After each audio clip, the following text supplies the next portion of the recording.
The mysterious invitation, a paper airplane shaped like a knight, flew right into Tom's face.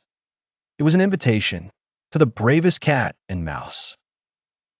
Solve the mystery of Whispering Willow Castle and earn a grand feast.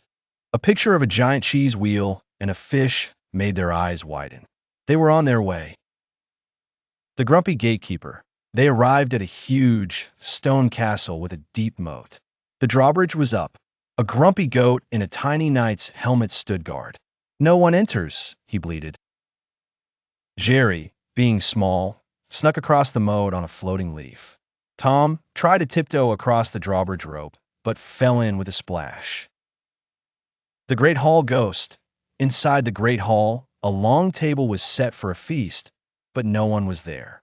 Suddenly, a suit of armor's helmet spun around. Tom jumped into Jerry's arms, terrified. But it was just a small, curious mouse family living inside the armor, using the helmet as their spinning front door. The talking tapestry. A giant tapestry on the wall showed a king holding a glowing crystal. When Tom and Jerry walked by, the tapestry seemed to whisper.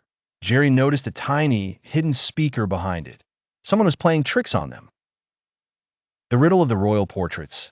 They found a hallway of portraits of past kings and queens. Each had a riddle underneath. The first one read, "I have a face but no eyes, and hands but no arms. What am I?" Jerry, clever, pointed to a giant clock on the wall. A secret compartment opened, revealing a key. The knight in not-so-shining armor.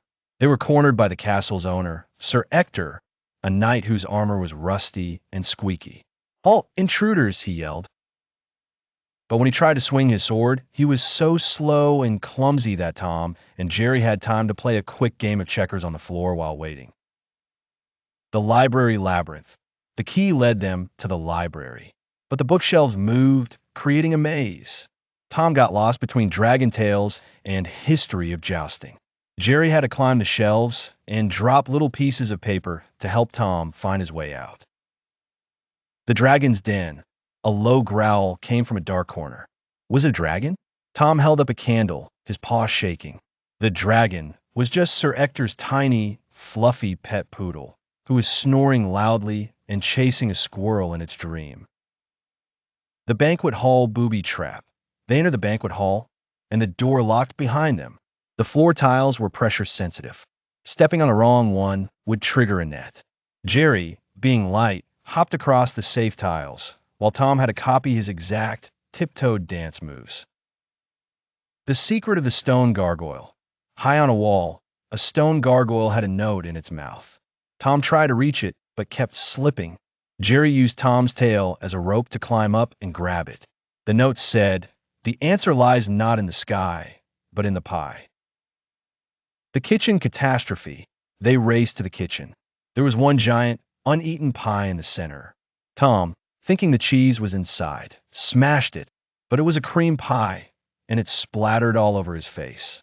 Under the pie dish, they found a map.